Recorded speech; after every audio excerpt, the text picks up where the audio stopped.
In the rolling hills of Vermont, where autumn maples paint the landscape in shades of gold and crimson, there stands a town so prosperous, so impossibly untouched by the economic hardships that have plagued America for generations, that visitors often remark upon its fairy tale perfection. Millbrook appears to exist in a bubble of perpetual success, its streets lined with immaculate Victorian homes, its businesses thriving through every recession, its citizens enjoying health and longevity that statistics suggest should be impossible for a community of its size. But beneath this veneer of New England charm lies a secret so dark, so systematically horrific, that when it was finally discovered in 1987, it would shatter every assumption about human nature and the prices that seemingly decent people are willing to pay for comfort and security. The town of Millbrook was founded in 1887 by a consortium of wealthy industrialists who sought to create what they termed a model community, a place where enlightened capitalism could demonstrate its capacity to produce prosperity that benefited every citizen while maintaining the social order that they believed essential to civilization's continued progress. The original charter, preserved in the town's historical society, speaks eloquently of creating a settlement where industry and virtue shall be rewarded with abundance, and where the ancient wisdom shall guide modern enterprise toward eternal success. The founding families, the Ashfords, the Blackwoods, the Corwins, the Delacroix, and the Ellsworths, each contributed substantial capital to purchase land and establish the infrastructure that would support their vision of ideal community life. These were men who had made fortunes in textiles, steel, and railroad construction, individuals whose success in the Gilded Age had convinced them that they possessed both the resources and the wisdom necessary to engineer social perfection on a small scale. What set Millbrook apart from other planned communities of its era was not just the wealth of its founders or the elegance of its architecture, but the systematic approach they took to ensuring their experiment's permanent success. The town's charter included provisions that seemed merely eccentric to outside observers, but which served purposes that would not become clear for exactly 100 years after the community's establishment. Among these curious regulations was a requirement that every family maintain detailed genealogical records that would be preserved in perpetuity, ostensibly to ensure that the community's social character remained consistent with its founders' vision. Another provision mandated participation in annual renewal ceremonies that were described as civic celebrations designed to strengthen community bonds and reaffirm shared commitments to the town's founding principles. But perhaps most unusual was the establishment of what the charter termed the Council of Continuity, a governing body whose membership was restricted to the eldest representatives of the founding families and whose proceedings were to remain confidential until such time as the community had achieved permanent security, as defined by criteria that were never publicly specified. The early years of Millbrook's existence seemed to validate the founders' optimistic vision of planned prosperity. Businesses established in the town prospered beyond all reasonable expectation. Agricultural yields exceeded those of neighboring communities by margins that attracted attention from agricultural scientists, and the health and longevity of residents became topics of discussion in medical journals throughout New England. Dr. Jonathan Pierce, who served as the town's physician from 1890 to 1925, documented patterns of health and prosperity that he could not explain through conventional understanding of genetics, nutrition, or environmental factors. The citizens of Millbrook display characteristics that suggest they are somehow protected from the ailments and misfortunes that afflict other communities, he wrote in a letter to colleagues at Harvard Medical School. Their children develop with unusual vigor. Their adults maintain health and energy well beyond normal expectations, and their elderly retain cognitive and physical capabilities that would be remarkable in individuals 20 years younger. Dr. Pierce's observations were supported by statistical evidence that became more remarkable as the decades passed. Millbrook's infant mortality rate was virtually zero. Its residents lived an average of 15 years longer than citizens of comparable communities, and its economic indicators showed steady growth that persisted through every national economic crisis from the Panic of 1893 through the Great Depression. But the most striking characteristic of Millbrook was the unusual demographic pattern that emerged among its founding families. While the community as a whole prospered and grew, each of the original bloodlines showed a curious tendency toward what genealogical records described as natural limitation of increase. Despite the general health and fertility of the population, the founding families consistently produced fewer children than would be expected, and their firstborn offspring showed unusually high rates of childhood mortality despite the overall health advantages enjoyed by other residents. These demographic anomalies were generally attributed to the genetic consequences of maintaining relatively closed family lines within a small community,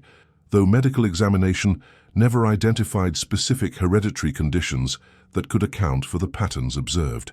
The founding families themselves seemed remarkably sanguine about these losses, treating the deaths of firstborn children with a resigned acceptance that struck outside observers as unusual, but not necessarily suspicious.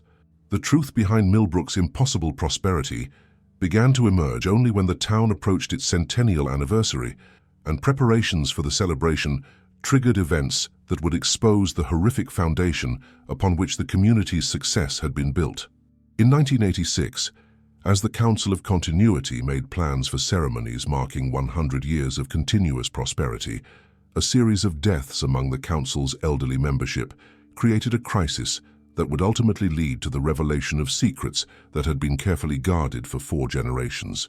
Margaret Ashford, the 93-year-old matriarch of the founding family that had contributed most heavily to the town's establishment, suffered a stroke that left her confused and talkative in ways that alarmed her surviving relatives. During her periods of delirium, she began speaking about subjects that the family had assumed died with previous generations, making references to payments and offerings that were necessary to maintain the town's protection and prosperity. Her granddaughter, Rebecca Ashford Morrison, initially dismissed these utterances as the confused ramblings of an elderly woman whose mind had been damaged by her medical crisis. But when Margaret's condition temporarily improved and her speech became more coherent,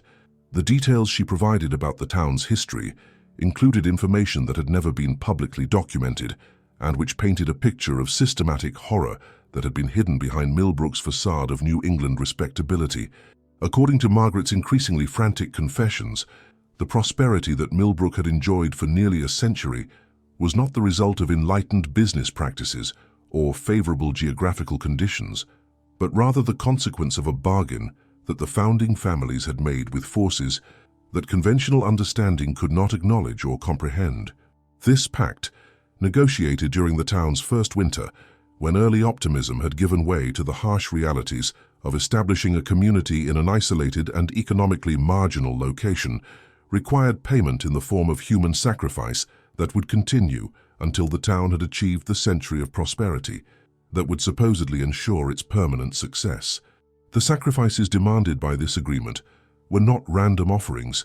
but specifically required the death of the firstborn child from each founding family in every generation, lives that would be offered according to ritual procedures that ensured maximum spiritual benefit for the community as a whole. In exchange for these payments, the town would be protected from economic hardship, natural disaster, and social disruption, while enjoying prosperity that would make it a model of success that other communities could only envy. Margaret's revelations included detailed descriptions of ceremonies that had been conducted in secret locations throughout the town's history, rituals that combined elements of various occult traditions with procedures that seemed designed to maximize the spiritual value of the sacrifices being offered. The firstborn children were not simply killed, but prepared through elaborate processes that were believed to purify their souls and concentrate their life force in ways that would provide maximum benefit to the community they were dying to protect. These ceremonies were conducted by the Council of Continuity according to procedures that had been established during the town's founding and refined through generations of practice. Each sacrifice was carefully planned and executed to coincide with specific astronomical events that were believed to enhance the spiritual efficacy of the offering, while the victims were prepared through psychological and physical conditioning that ensured their willing participation in their own destruction. As we explore these depths of systematic evil, disguised as community prosperity, we must confront the terrible reality that entire populations can become complicit in atrocities when they believe their survival depends on collective silence. The story we're uncovering forces us to question how many of our own communities might harbor secrets that would challenge our faith in human decency. If you find yourself drawn to these investigations into the darkest corners of organized evil, please share your thoughts in the comments below and join our community by subscribing to the channel. The psychological manipulation required to secure children's cooperation in their own sacrifice represented perhaps the most horrific aspect of Millbrook's system. From early childhood, the firstborn of founding families were taught that they had been chosen for a special honor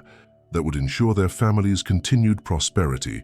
and their community's eternal success. They were raised to view their eventual sacrifice not as murder,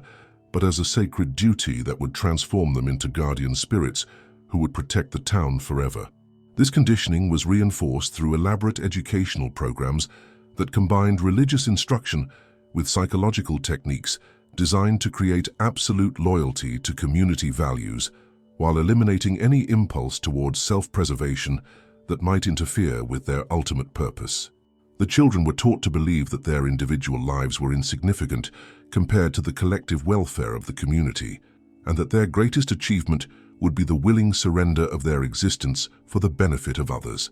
Dr. Pierce's medical records, when they were finally examined by outside investigators, revealed evidence of the systematic preparation that firstborn children underwent in the months preceding their sacrifice. The doctor had been administering treatments that he believed were preventive healthcare measures,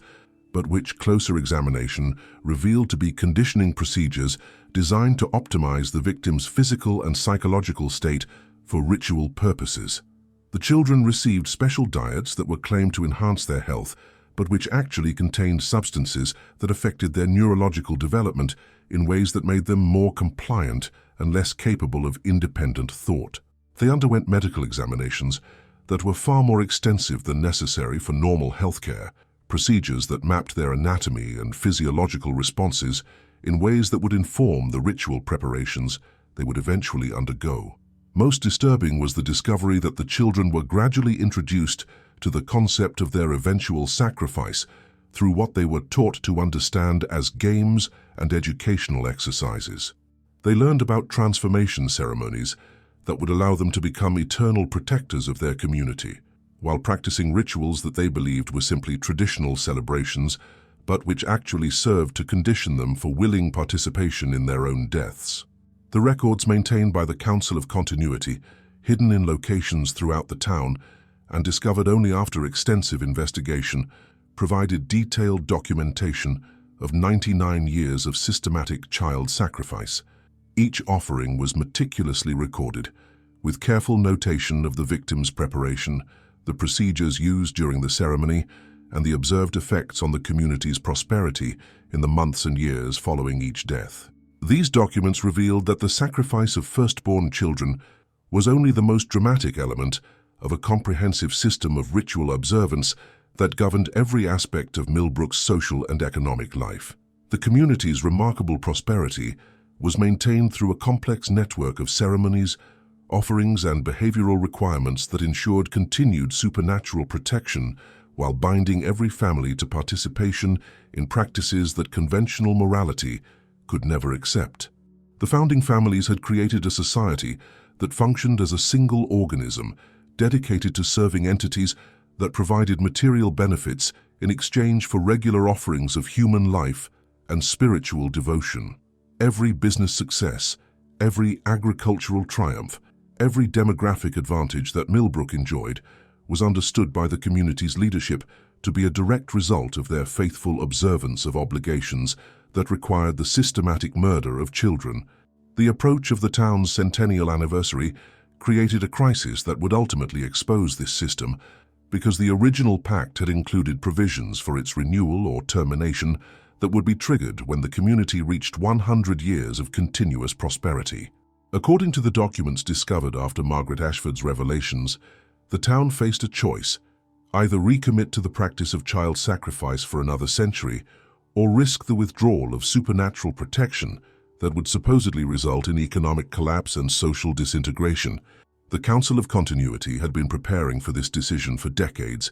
but the deaths of several key members and Margaret's public confession created circumstances that made it impossible to maintain the secrecy that the system required. When Rebecca Ashford Morrison began investigating her grandmother's claims, she uncovered evidence that forced her to confront the reality that her family had been participating in systematic murder for 4 generations.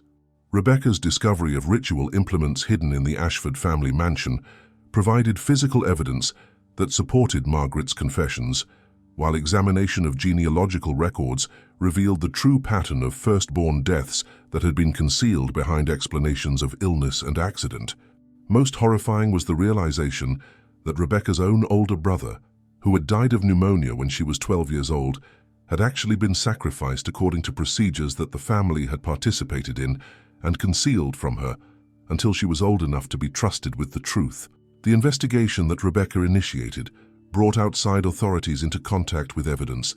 that challenged every assumption about the nature of evil and the capacity of ordinary people to participate in systematic atrocity. The FBI agents and state investigators who responded to her reports found themselves confronting a case that seemed to exist at the intersection of criminal conspiracy and supernatural phenomena, requiring them to address questions that their training had not prepared them to answer. Agent Sarah Chen, who led the federal investigation, documented evidence that revealed not just the scope of Millbrook's crimes, but the sophisticated organization that had enabled them to continue for nearly a century without detection. What we discovered was not a cult or criminal organization in any conventional sense, but rather an entire community that had been structured around the systematic sacrifice of children, she wrote in her classified report. Every institution, every family, every aspect of social life had been organized to support and conceal practices that represent perhaps the most extensive and long-lasting criminal conspiracy in American history. The investigation revealed that Millbrook's prosperity had indeed been remarkable by any statistical measure, but the mechanisms underlying this success were far more complex than simple supernatural intervention. The founding families had used their wealth and connections to create economic advantages that were enhanced by their community's unified approach to business and investment, while their isolation and solidarity had protected them from outside scrutiny that might have exposed their practices. The psychological conditioning that enabled the community to maintain its system of child sacrifice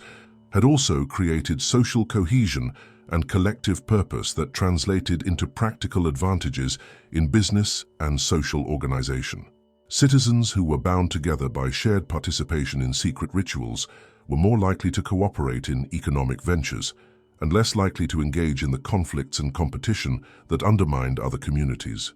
But the investigation also uncovered evidence that suggested Millbrook's prosperity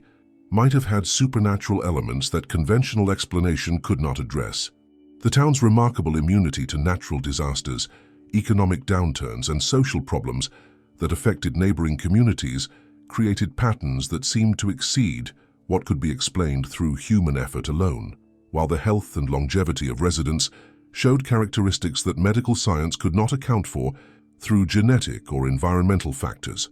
The discovery of ritual sites throughout the town revealed locations where the sacrificial ceremonies had been conducted, spaces that had been carefully prepared and maintained according to specifications that drew upon occult traditions from various cultures and historical periods.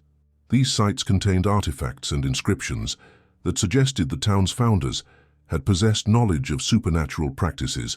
that enabled them to negotiate agreements with entities that could provide material benefits in exchange for human offerings.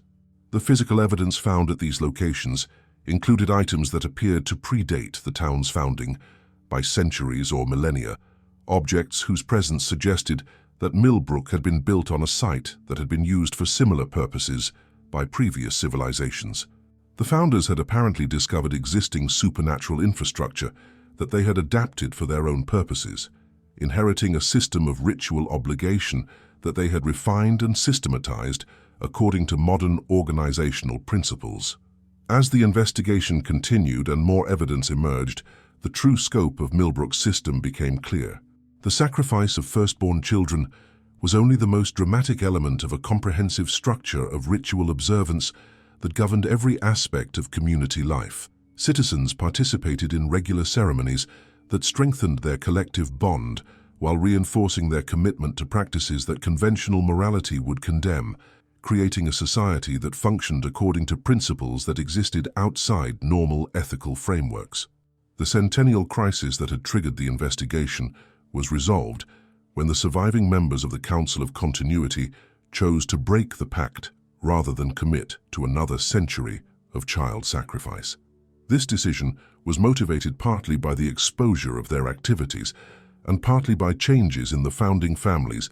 that had made it increasingly difficult to maintain the system of secrecy and cooperation that the practices required. But the consequences of breaking the pact were immediate and dramatic, providing evidence that the supernatural elements of Millbrook's prosperity had been real rather than imaginary. Within months of the decision to abandon the sacrificial system, the town began experiencing a series of disasters and setbacks that reversed decades of accumulated advantages and transformed it from a model of prosperity into a community struggling with problems that seemed to multiply faster than they could be addressed. Businesses that had thrived for generations suddenly failed. Natural disasters struck with unprecedented frequency and severity,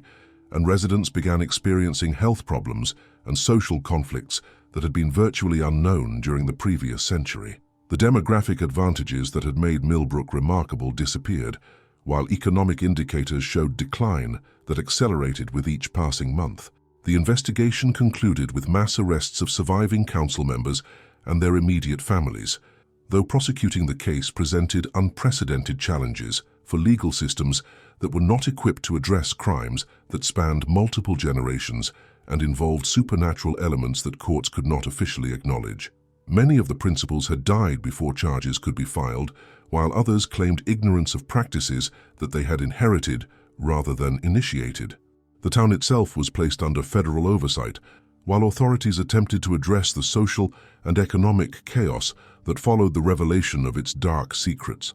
Most residents fled to other communities, unable to cope with the stigma of association with systematic child sacrifice or the practical consequences of living in a place where the infrastructure of prosperity had been deliberately destroyed. As our investigation reveals the horrifying price of prosperity built on innocent blood, we must ask ourselves what other communities might be hiding similar secrets behind facades of success and respectability. If you're compelled by these revelations about the darkness that can lurk beneath seemingly perfect societies,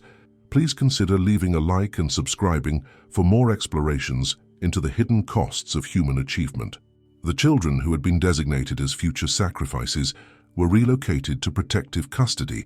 while authorities attempted to undo decades of psychological conditioning that had prepared them for willing participation in their own deaths. The therapeutic intervention required to restore normal emotional and cognitive development proved to be extensive and often unsuccessful, as many of the victims had been so thoroughly indoctrinated that they continued to believe their sacrifice was necessary for their family's welfare. The long-term consequences of Millbrook's century of prosperity through sacrifice extended far beyond the immediate community to influence academic research into the psychology of systematic evil and the social dynamics that enable atrocities to persist across multiple generations.